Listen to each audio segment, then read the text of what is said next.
So I did a photo shoot 2 days ago. I wasn't familiar with the area. It was very industrial. And I called Uber, what have you.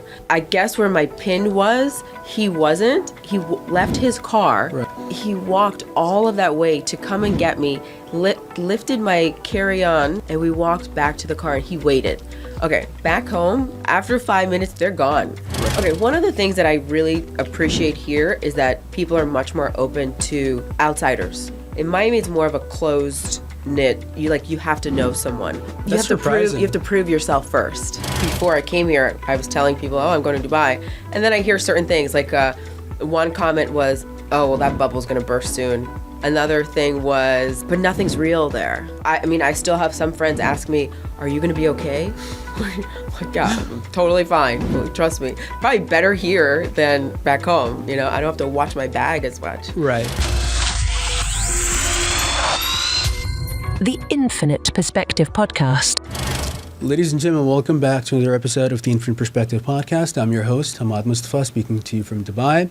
Today, I am extremely excited to be speaking to Isabella. She hosts her own podcast. She helps wealthy people design their life. She is literally a luxury expert. She has traveled all around the world, has had luxury experiences that most dream of, and I'm really excited to be talking to her about things like real estate, Miami, her experiences over there and across the world, and now her plans in Dubai. So without further ado, welcome to the podcast. How are you doing? Thank you for having me. I'm so excited. Of course. No, I'm happy to be here. We met actually last year at a the Pod Club. The Pod Club event. Yeah, so it's great. I feel like, again, Dubai is great for networking. So absolutely. And we've been talking about this for a while. So thanks for having me. Of course, pleasure is mine. We had an insanely insightful conversation in the car. Oh, I know. Like a mini it was podcast. Our own podcast. Yeah. We should have filmed it. No, it was good. So before we get into like the actual content within the podcast, I want to talk about your life, where you kind of grew up, and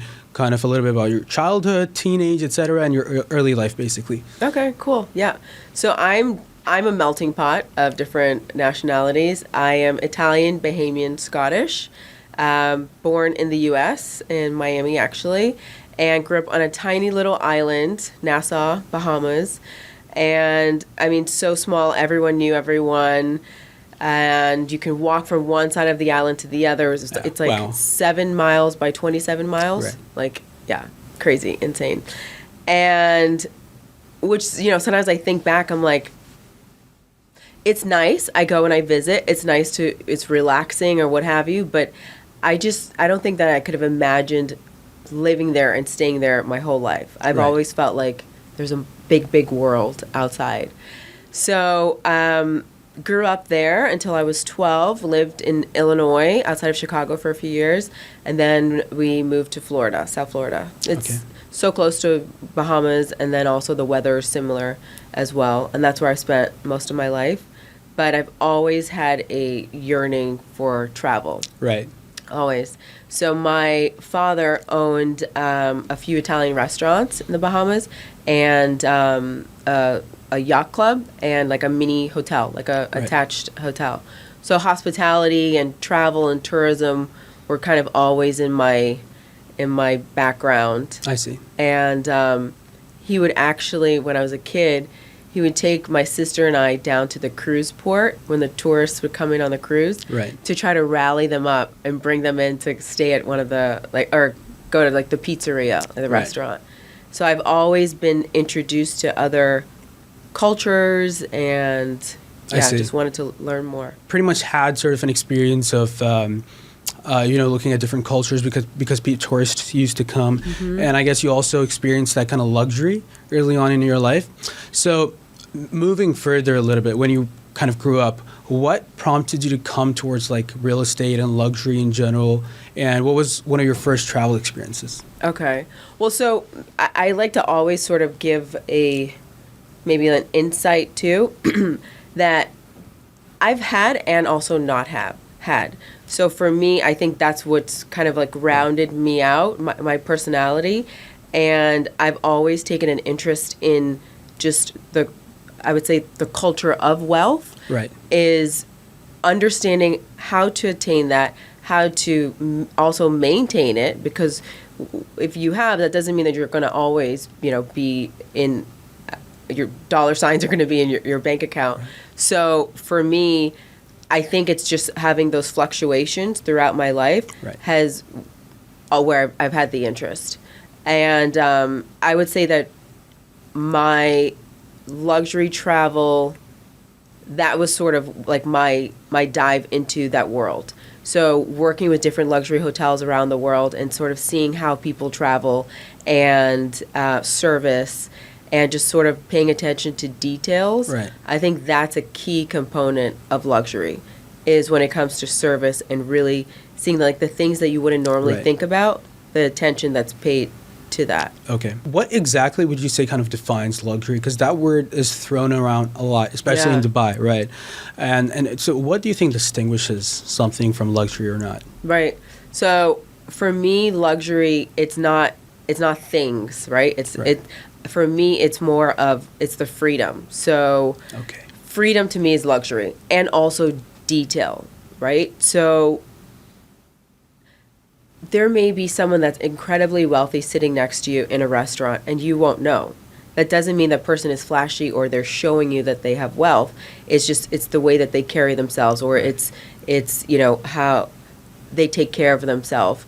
I think that being in those circles for such a long time, I've seen how, the top 1% are, and a lot of it that they focus on is their wellness and also their health and their network. So they usually like to stay in the same circles. Okay. So even back home in Miami, it's interesting because the gym that I train at, a lot of the same people, and it's a very well-to-do gym. It's a trainer-only gym, and the same people that train there actually are part of this social, this arts and culture club that I'm a part of. So it's like the same sort of always investing in yourself and being in the right circles. I think that's key. Absolutely, makes sense. So now luxury and Dubai are pretty much synonymous at this point. What exactly brought you to Dubai? Okay. So traveled all over the world, right? But I used to mostly just go to Asia. That was my thing. I loved Asia. I love a culture shock. For me, if I'm going to leave the U.S., I want to see a language that I have no idea what the letters mean. To me, that was always my interest. And people always said to me, "Oh, have you been to Dubai?" "Oh, I've been to Dubai. You should go there, experience it, the desert, what have you." And it just was never that high on my list. Okay. And then I finally was like, you know what? I'm going to go.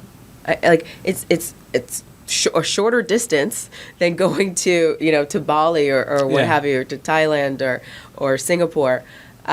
So my first trip here was about 3 years ago. And I've been consistently coming back since then.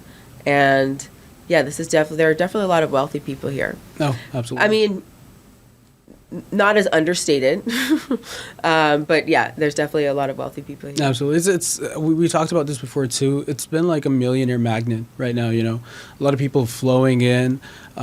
It's actually kind of bad for some countries because they're losing millionaires to Dubai, but that's definitely there. I mean, anything luxury. What do you think the draw is? Why do you think that they're coming here? It was just, so after COVID, they really saw how it was handled here, right? So vaccinations were free and it was relatively open. It wasn't too restricted, essentially. Okay. It's also the fact, security, that's a big, I've lived here 20 years of my life. We moved here when I was 3 years old, right? Okay. I've never seen a crime with my own eyes, ever, wow. So that plus. But, I mean, every place has. Right? True. I guess it's just the way that it's handled. Absolutely. And again, essentially the way that the government handles things, there's a lot of innovation. They're always reaching for more and more, aiming for higher. Mm-hmm. That is, I think, what drives other ambitious people towards this place, because the place itself is ambitious. Yeah. And I think from what I've seen, I mean, if I'm being brutally honest, I like to be spoiled and I like to be pampered. And I feel like Dubai does that for you.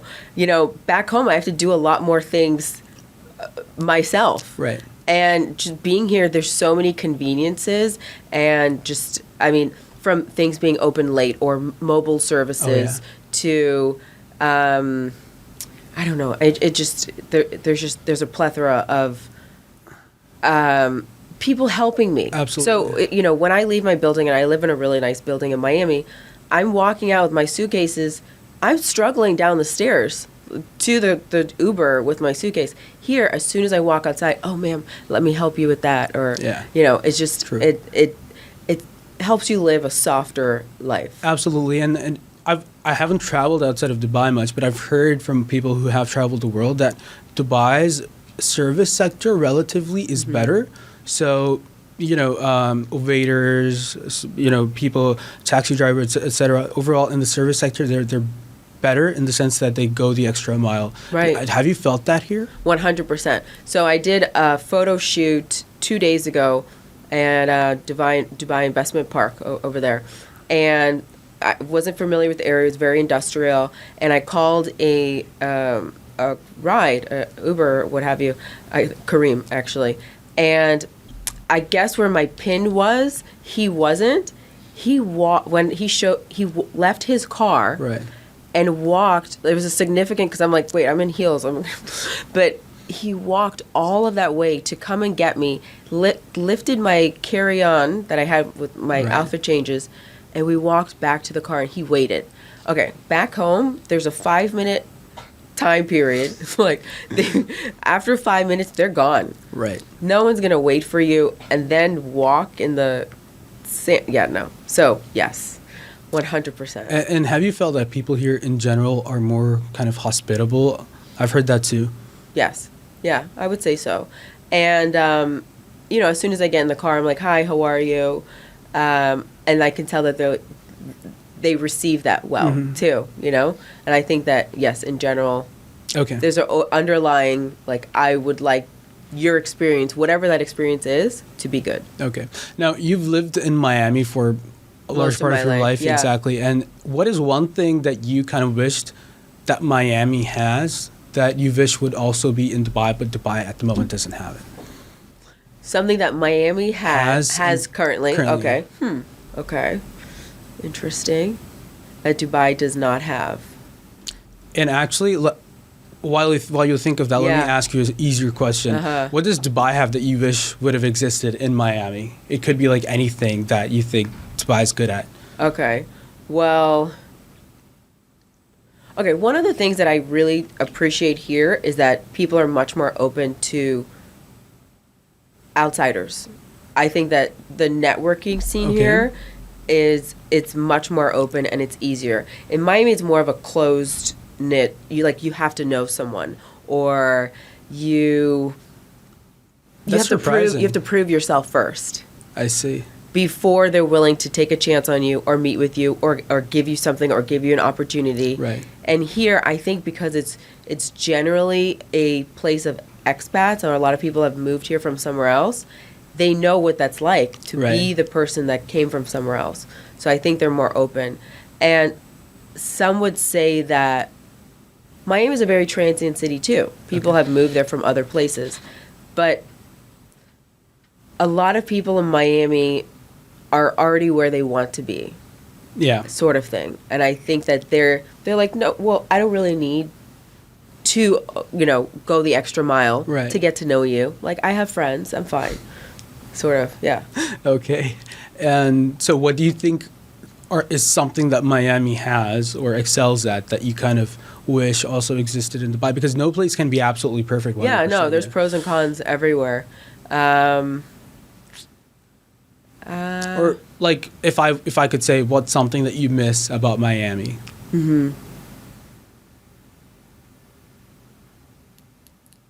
I mean, I do miss it a lot. I do miss my home. Let's see. I would say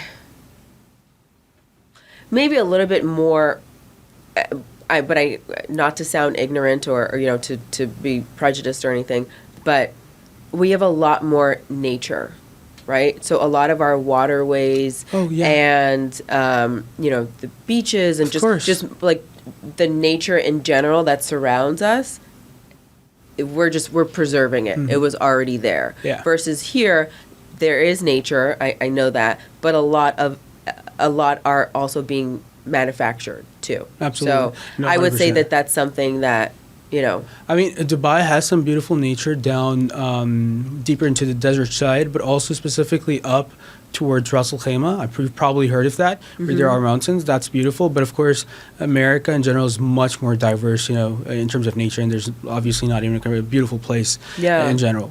Yeah. And we have our issues too, don't get me wrong. There's littering and, we have to make sure we keep the beaches clean and what have you. But I do like knowing that it's, I look out the window and I can see, Okay, absolutely. Now, in Dubai, what are some of your plans? What are some things, some projects, cool stuff that you're working on? Yeah. So I'm definitely getting my foot in the door with the real estate market here. Okay. My goal with my life design business with Your Lux Lifestyle is to help global founders and entrepreneurs, high net worth individuals, just design their life. So work on things that, like a broader spectrum, a mix between a concierge but also a life coach. Right. So it's the external things you need. So maybe you want to invest, offshore, but then also maybe you need to work on yourself inside. So, it's a mix of everything and really being the go-to person Okay. here and in Miami or wherever to help you do that.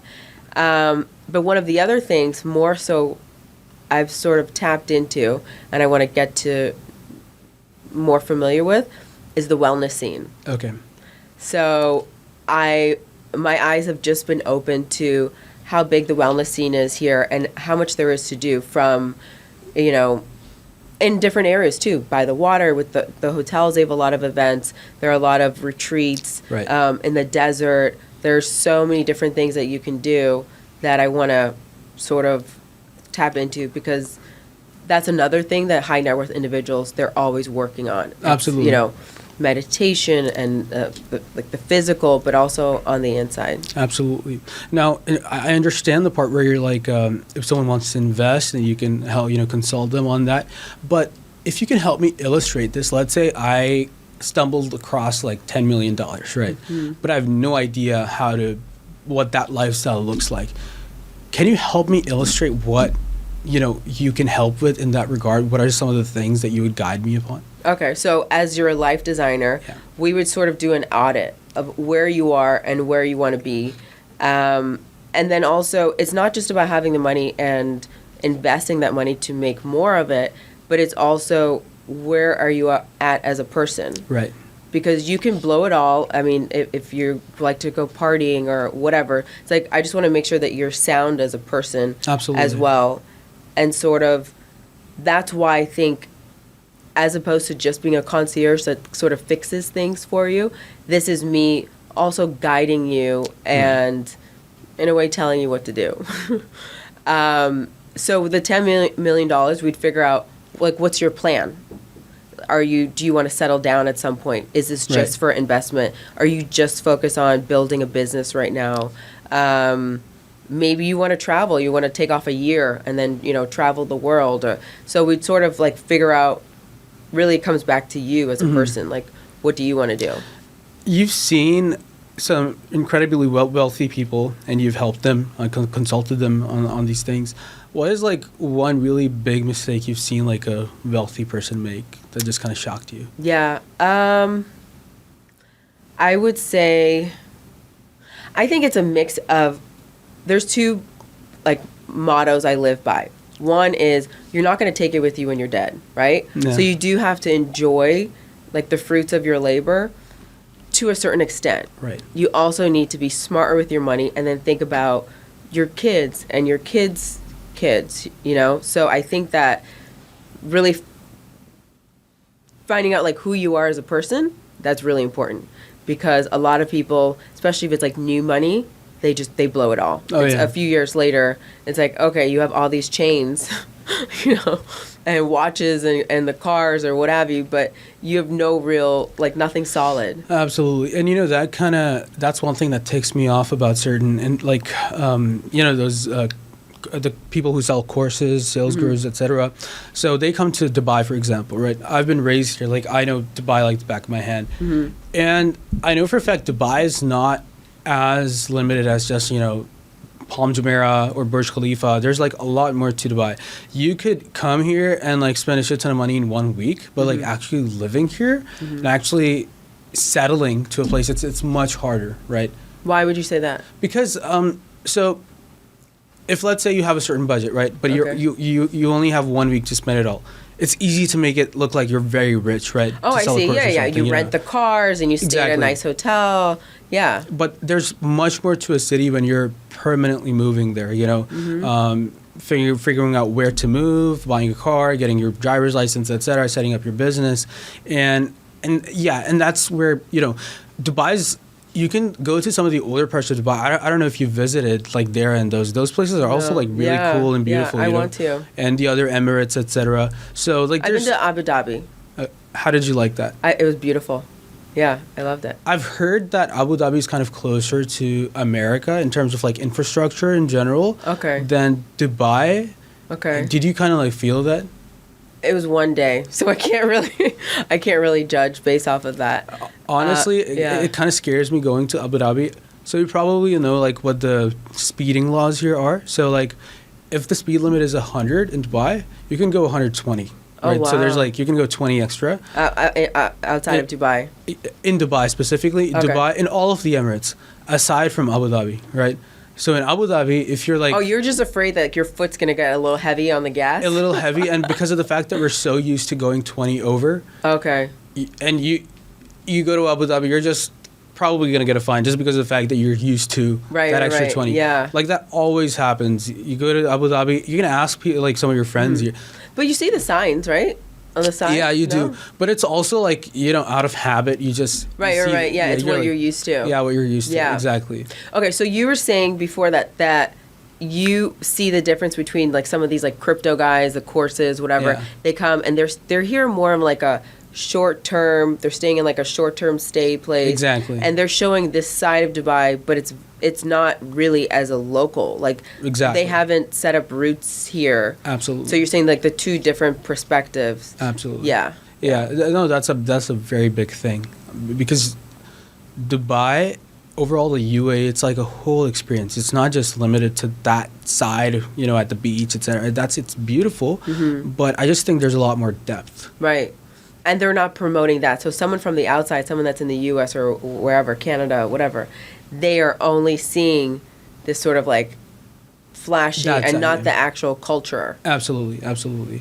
I think it's very important to kind of be authentic in that regard, and people do that. So what would you have them do? Like what's something that you would have like Yeah. a crypto bro? I just think that in general, like anyone can pick out a budget and like blow it all in 1 week and make it look like you're super rich, right? Like that. And it just gives a very overinflated view of Dubai as like this overly materialistic Like Disneyland, yeah. yeah, which I don't think it really is. And people do have that perception. People think it's like, they say it's like Las Vegas or it's like Disney World or whatever. What's one big misconception that you feel like Americans have about Dubai? That you personally came here and saw that? Yeah, well, I mean, even just before I came here, I was telling people, oh, I'm going to Dubai. And then I hear certain things, like one comment was, oh, well, that bubble's going to burst soon. That was something I heard. Another thing was, but nothing's real there. I've heard that. Just like little things like that. I mean, I still have some friends ask me, are you going to be okay?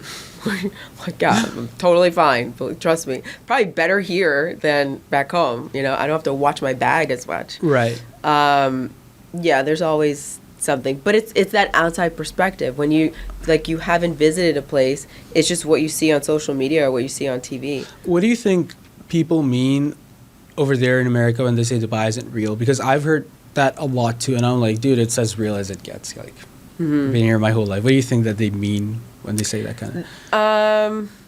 Do you think it's just like a lack of not understanding about the place? Yeah, I think it's not understanding. I think it's also, if I'm playing devil's advocate, that maybe it's so new.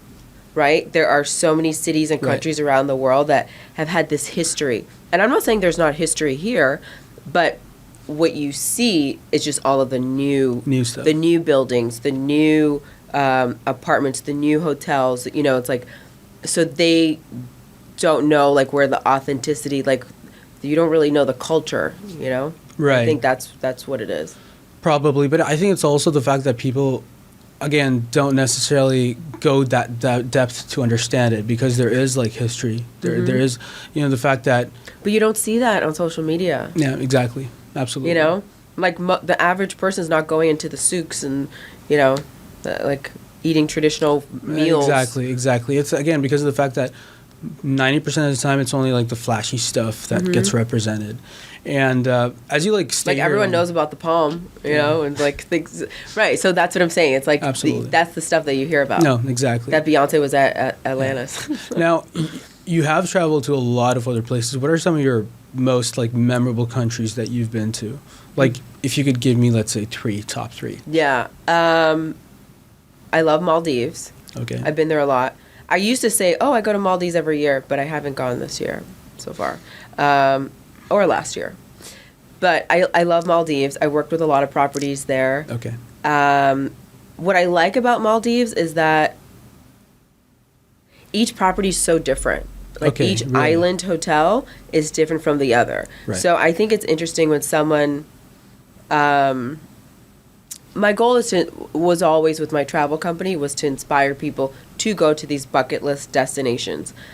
But then I don't want someone to say, okay, I'm going to go to Maldives. They choose a hotel and then they just stay there, right? They don't actually get to explore or see some of the other hotels that maybe have something different or, you know, to offer.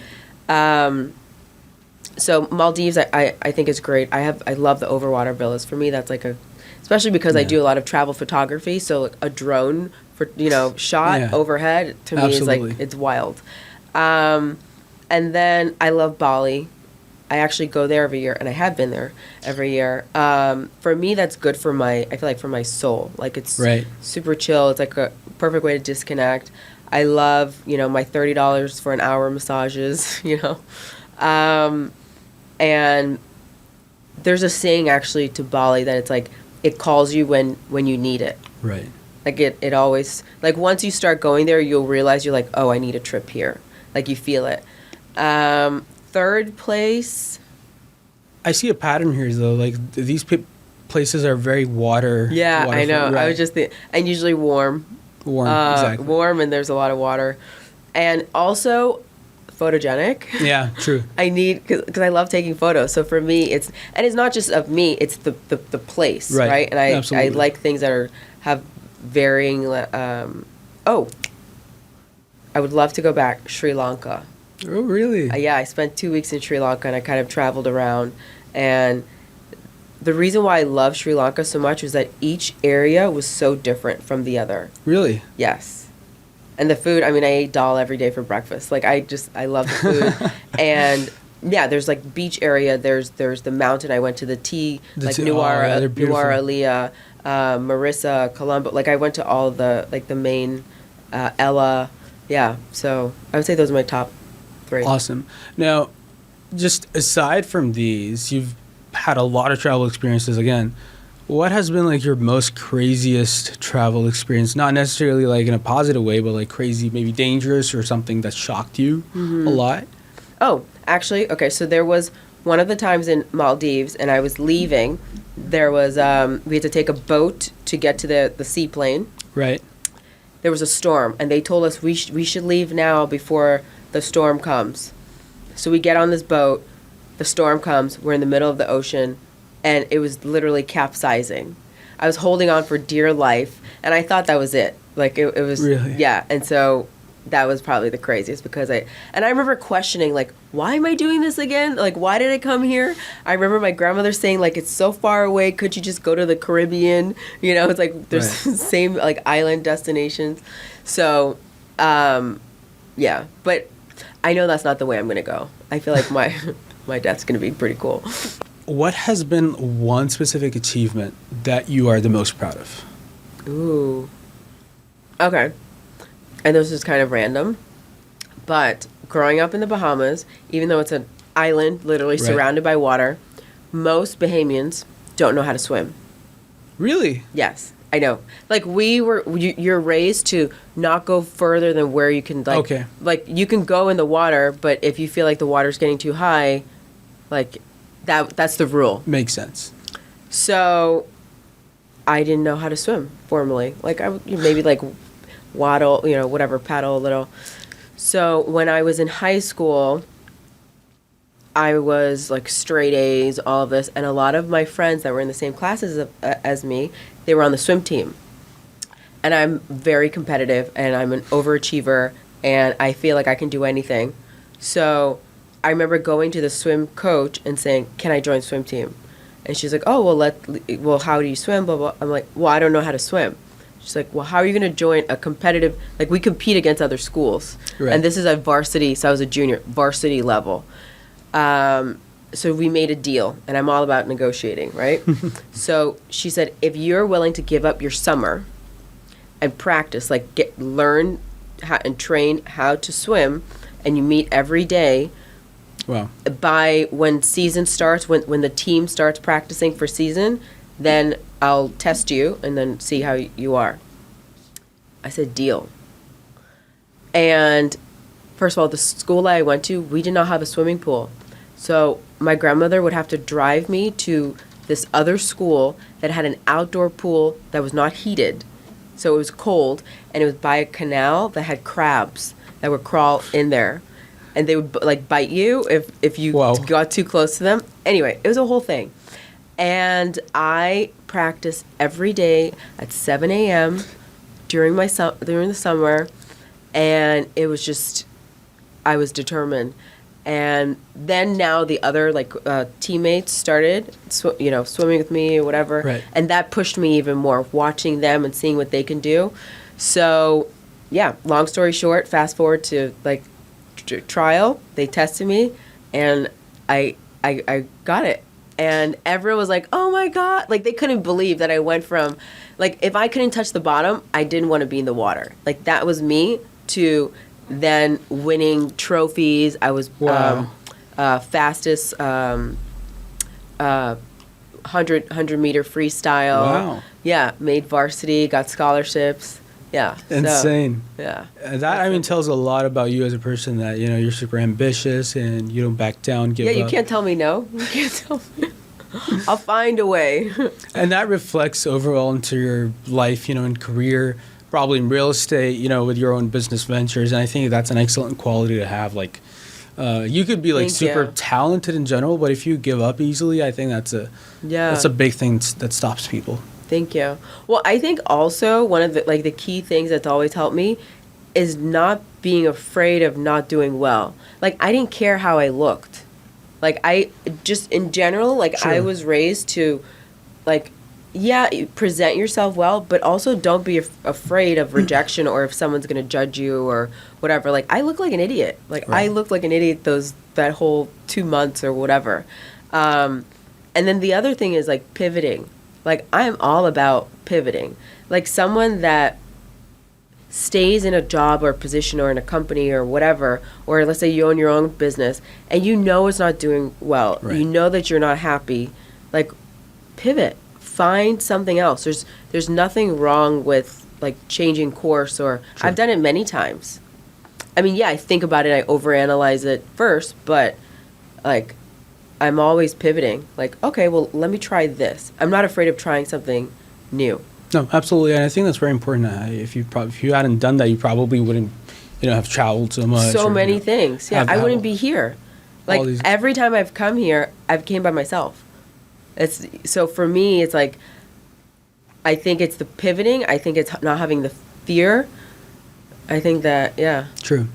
Now this is probably going to be random, but from our previous I like conversation, random. I wanted to ask you this: there's this big idea that the richer that people get, the more fake they tend to be, and kind of the people in their circle tend to be fake as well because there's excess materialism and greed attached. Have you seen that to be true personally? Because you have been within those circles. I think that fake people are fake people no matter how much you have or how little you have. Right. I think that someone could be inauthentic with $0 in their bank account. I think that money just brings or enhances certain characteristics you already have. So True. if you're a mean person, you're just going to be more mean and you're going to be more of like an a-hole, you know. But if you're a nice person, then you're going to be more giving, right? I feel like now you have more to give. So I don't think that money makes you more fake. I think if anything, it makes you a little more discerning, or it should make you more discerning. Okay. Some people it doesn't. Some people now they have this huge entourage because they have money. It's like now they want all these friends, they want all the girls, they want all the guys, whatever, the attention. And then for other people, you start realizing, oh, they only like me because I have money. So you start like filtering True. and pushing people away. Okay. So no. Nice. Now, talking about fake people, I'm not putting this label on anyone, but yesterday, like, Instagram stories were insane. Like, every other girl was putting up the fact that the wizard Liz, her husband apparently cheated on her, and people have been going crazy While about it. she was pregnant. Yeah. And the fact that people can be, like, so fake and pretending. And to think of it like that, it is scary. But the storyline, do you think, is like, she's not pretending, it's him, right? Yeah, like him pretending. Yeah. For so long. Yeah.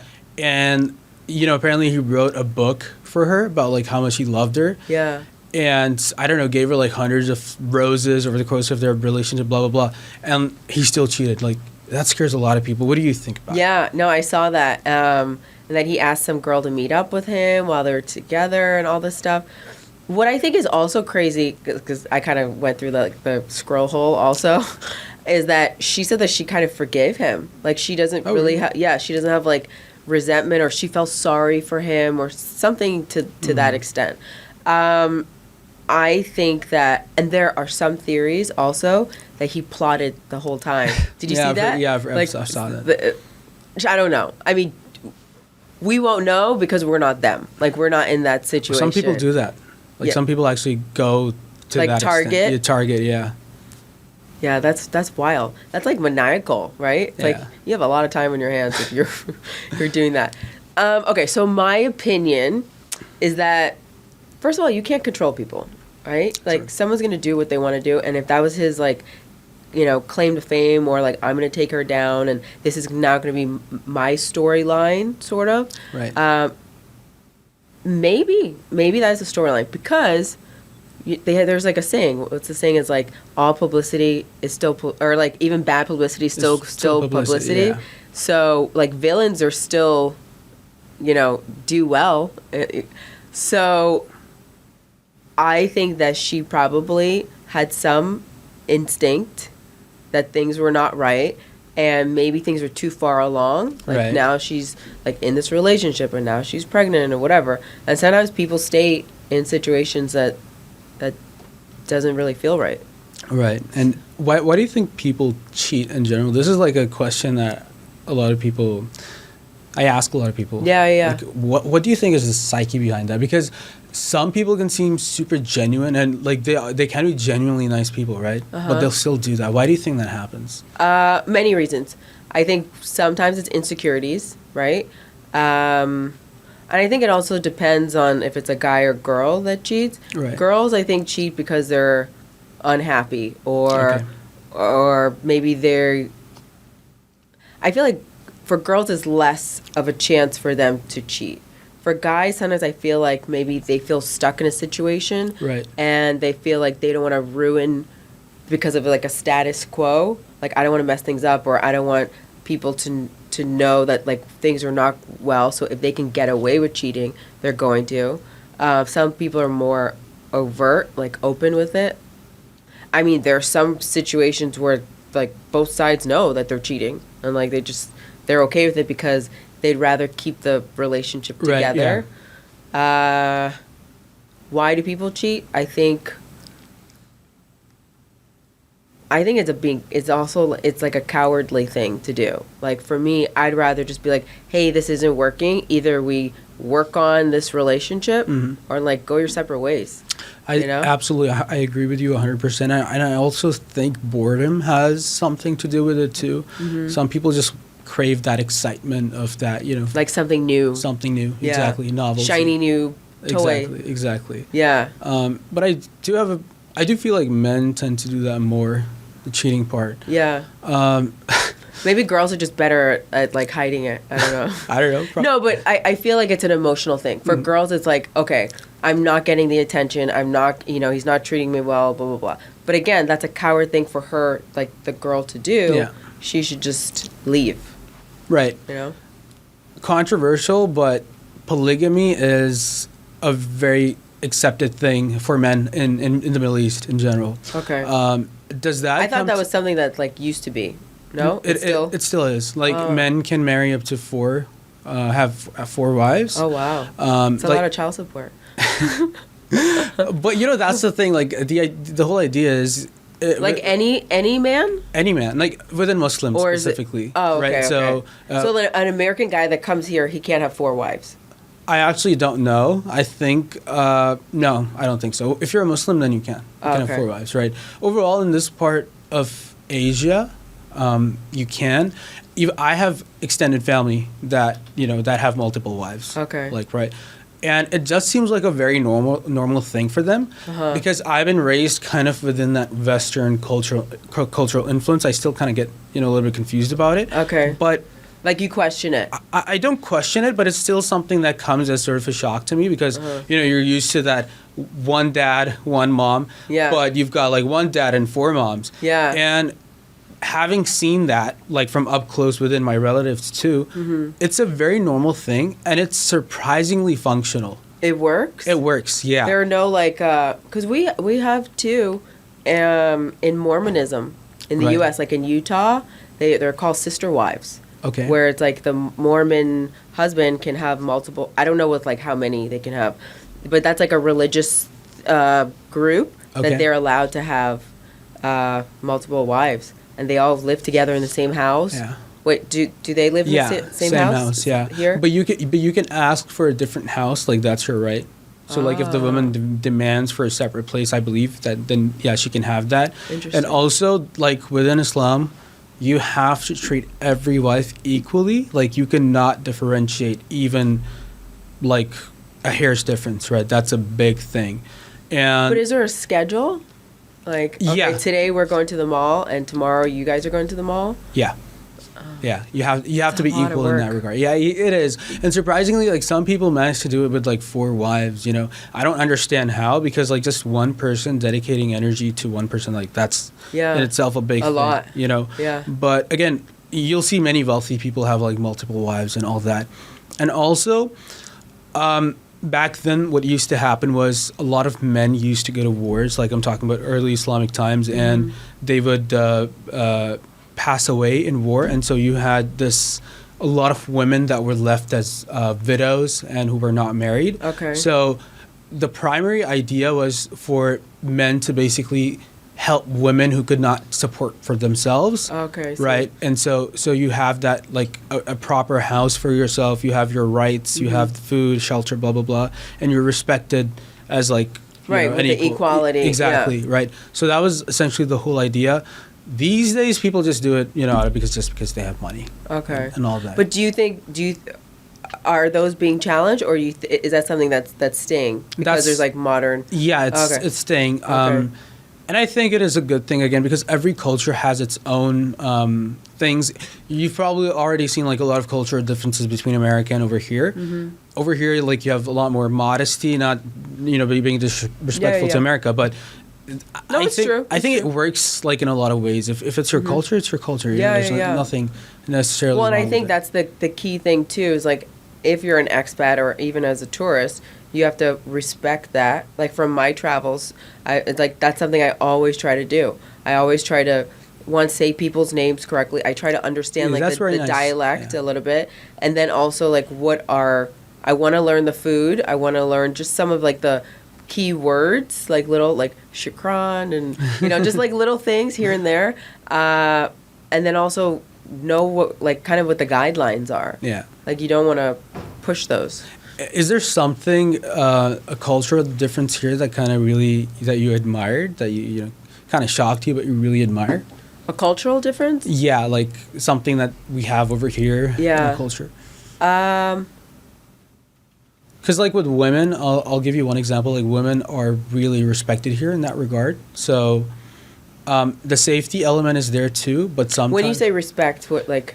okay, so... What's an example? So probably probably in America, people might see this as, I don't know, sexism. I don't think it is, but over here, like if a woman is covered up and she's in the elevator, in some parts of the UAE, like for example, where I live, and you're just stopping the elevator and she's there alone, like you're probably just gonna let her go out of respect. Right. What do you mean let her go? Like you're not going to get in the elevator? In that space, right. Oh. Right, out of respect. Interesting. Or, okay. If there's ever a woman lifting some stuff or, if she's ever, you're expected to go and help them. her. Yeah. Exactly. Oh, so that's why they're coming and helping me probably too with the luggage. That's a big thing, right. Apparently, I like that. I've spoken to some people, it pisses them off. They're like, we want like equality. Why are you treating women better? But like, it's just respect. I think I think that's a good thing. I think that's cool. I've actually thought about that. I asked a friend of mine the other night. I'm like, what are some guidelines or some things that... Okay, this was something that just popped in my mind. She's like, no, I think you're overthinking it. But in where I'm staying, there's like the turnstile, like the revolving door.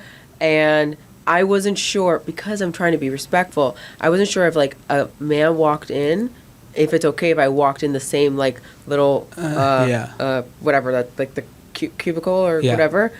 Or if I'm supposed to wait until the next one comes.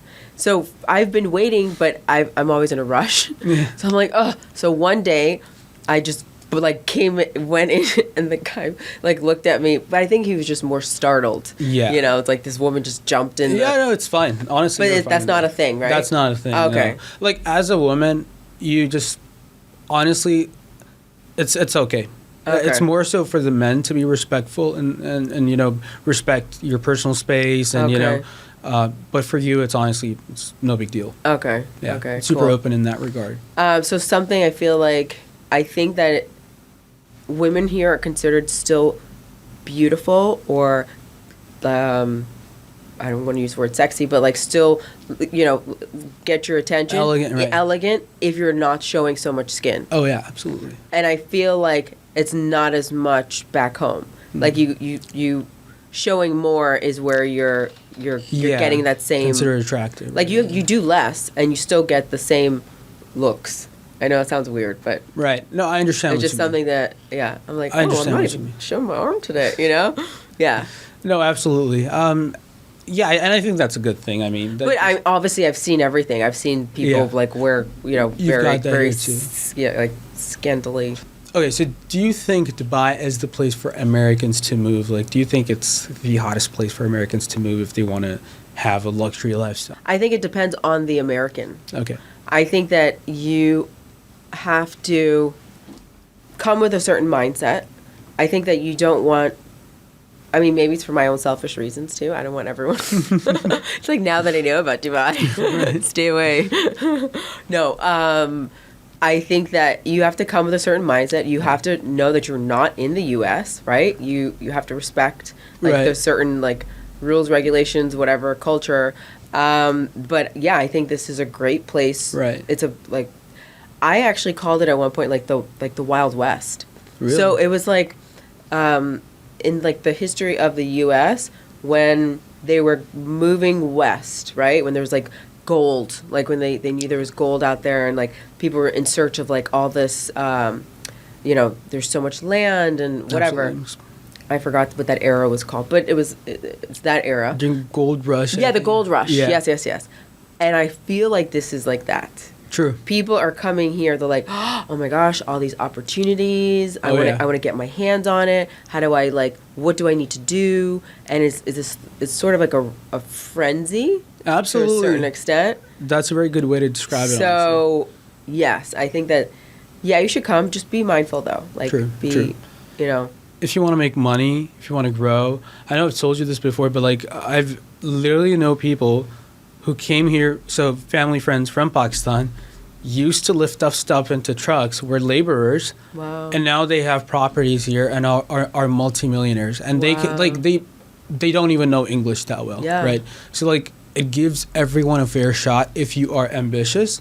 And in real estate, I'm currently not in real estate full time, but when I was back then, you had over $1 billion. You have $1 billion dirhams in sales in real estate transactions every day. That's you know, crazy. like just imagine the amount of Yeah. commissions that Yeah. you know you can make if you work hard. And like Dubai really rewards innovation. I've seen, like they're always open to Like what? What do you ideas. think that they want you to bring to the table? Like what? Like honestly, value anything. So a lot of people think that Dubai doesn't really have a big media scene in regards to like it doesn't have like I beg to differ. Right. I know. Yeah. and right now you have podcast studios popping up everywhere. Yeah. Every other person has a podcast. Yeah. And there are still people outside thinking that Dubai is like a super restrictive place. You can't talk, you can't really, you know, have Right. your opinions out there, but like now it's a regional hub for that. Right. You know. Clearly, you can. Yeah. Exactly. So it really incentivizes innovation, and it's like in every sector you can bring something to the table. I actually have a friend, Francisco. He's Brazilian, and he has a travel agency, Okay. and he's actually working with some companies to take people to space from the UAE, Oh like my for gosh. space tourism. Wow. Like, isn't that crazy? Yes. You know, so Yeah. like anything luxury or expensive, Yeah, you yeah, will yeah. have people who will. There's a be market doing- for There's it. a market for it. Wow. I love that. And I think with your business specifically, it's just Dubai's probably the best place for it. Yeah. And I also feel like there's a lot of wealthy people that come here and they have the money and they want to park it, but they don't really have a plan. Yeah. And that's where I come in place. Exactly. Absolutely. It's like, let me just fix your life. I'll get you together. Absolutely. And I really, again, I said this before, but your personal development, that's pretty much goals, right? Thank you. I really love the way that, you know, you present yourself, your style, like it's excellent. Thank you. Actually, I'm going to say this on air. Uh-huh. I hope they bring you on Dubai Bling. You seem like a super Dubai Bling influencer person. Yeah? That would super fit that show. Yeah. Oh, okay. Well, maybe. I don't know. Let's see. But I mean, I'm not so catty though. That's the only thing. Yeah. And I think I'd have to be a little more dramatic. You know? I don't know. We'll see. But I do have a big personality. No, it's Yeah. amazing, and it was a pleasure to have you Thank on the you. podcast. Thank you so Thank you so much. much for coming on. We're gonna wrap this up. All right. Okay, cool. Dope. Infinite perspective, guys. Thank you.